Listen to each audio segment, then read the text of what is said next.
Hello everyone, my name is Robert. I'm 35 years old, and I work as a civil engineer. You might not believe this, but in my life, I used to be a deep skeptic about what happens after death. I spent most of my life seeking the truth, believing only in what could be proven by reason. But what I'm about to share with you today, a near-death experience I'll never forget, completely changed my perspective on life, death, and everything beyond what we can see. It was the sort of evening that seemed like any other. I was just another person going about my routine, not knowing that in a few short hours, everything I knew about life and death would be shattered. I had been feeling off for a while, but I pushed through. The stress, the endless late nights, the poor eating habits, none of it seemed like it would catch up to me in such a catastrophic way. But I was wrong. I didn't realize it at the time, but my body was slowly disintegrating from the inside out.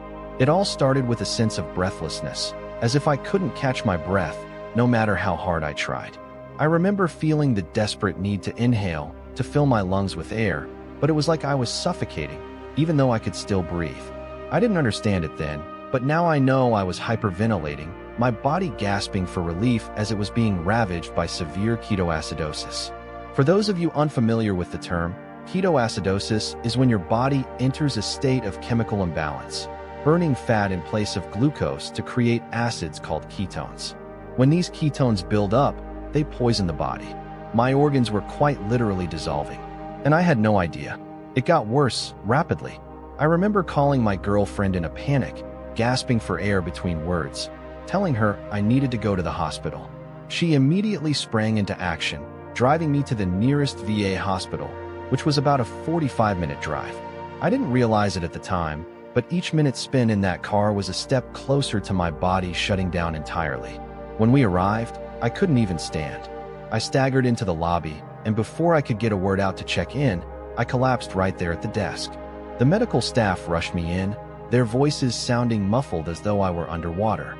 I was aware of them performing tests, trying to assess the situation, but it was all fading away. It wasn't until later, when I was stabilized, that I was told just how close I came to dying. The hyperventilating wasn't just from panic. It was my body's desperate attempt to expel the carbon dioxide that was building up from the breakdown of my organs.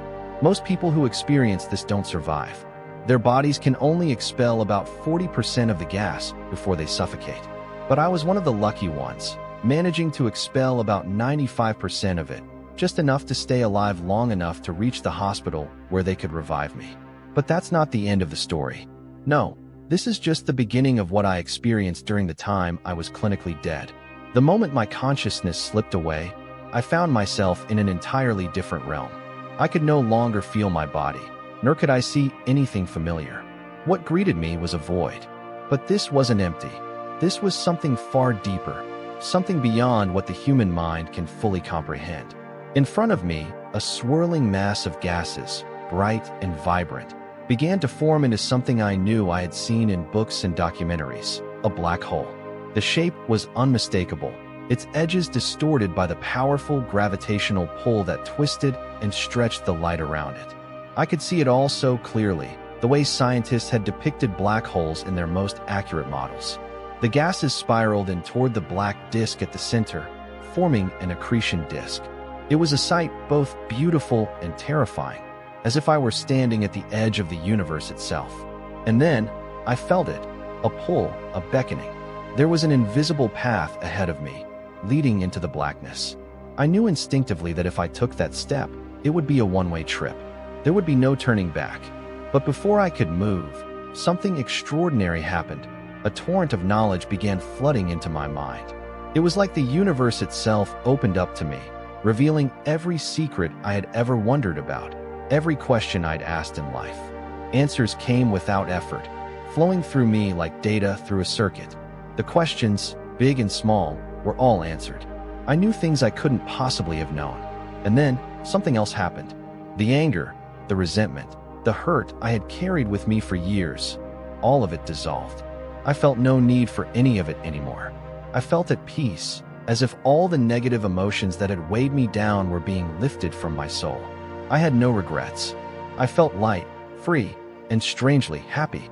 In that moment, standing before the black hole, I felt ready to step into the unknown. I didn't fear what awaited me. In fact, I was curious. I was at peace with it. And yet, I didn't move. Something held me back. A presence, quiet yet undeniable, stood next to me. I turned, and through the fog of my consciousness, I saw him, though only partially. He was a figure, standing just to the side of me, his presence strange yet oddly comforting. "Who are you?" I asked. "I am an ancestor," came the calm reply. "Are you my grandfather?" I asked without thinking, a strange familiarity pulling at me. "No," he said. "Far older. For reasons I still can't fully explain," I asked, "Are you Atlantean?" His voice held a slight, amused edge. "Far older?" I didn't fully understand, but I felt a deep curiosity. "Who are you really?"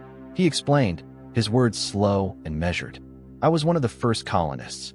I came here long before you, long before your time. I was part of the first humans to settle on this world." The realization hit me like a wave. He wasn't just a person from my past. He was from the distant past of humanity itself. His species, humans like me, but evolved on another world, was vastly different. And for some reason, I could sense that his appearance, though not human in the way I knew it, would have been startling to me had I seen him fully. Yet, I couldn't see him clearly.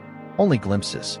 He wore a suit, black and form-fitting, with segments of metal plating in a coppery shade, and a helmet that resembled a stylized skull. It wasn't human, yet it seemed familiar. I wanted to see him fully, to understand him. But he told me that I wasn't yet ready. "You have not yet reached full awareness," he said, his tone soft. "When you do, you will understand more." I asked him why he was here. Why, of all beings, was he the one sent to guide me? "You are not meant to stay," he replied cryptically. "Your time has not come, and you are not to remain here against your will." He warned me about the fate that awaited me if I didn't return. "Your body is being worked on. They are doing what they can to save you. But be wary. Once you accept their care, you might become a subject for something far worse. The government may use your body for testing, for experiments. It is a fate worse than death to be kept alive in a state of torment, with no control over your own life. That is not the way you are meant to live." His words struck a chord deep within me. A part of me, some primal, survival instinct, knew he was right. I wasn't ready to be a science experiment. I wasn't ready to surrender my freedom. My life needed to be on my terms. "Make sure you leave this world on your own terms," he said, his voice both a warning and a promise. It was then that I felt the pull again, the pull to return. The presence of the ancestor faded, and the next thing I knew, I was waking up in a hospital room 2 weeks later. The doctors told me that I had been in a coma for those 2 weeks, my body alive, but my mind absent. It was as though my consciousness had left, leaving my physical form behind, functioning but devoid of awareness. My brain wasn't dead, but my soul, my awareness, was elsewhere. They explained that the doctors had managed to bring me back to life, stabilizing me and keeping my body alive long enough for me to recover. But to me, it felt like I had crossed into the afterlife, only to return. It was an experience I could never fully explain, but one that would forever change how I saw life, death, and the unseen forces that guide us.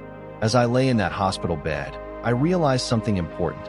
I wasn't the same person who had walked into the hospital.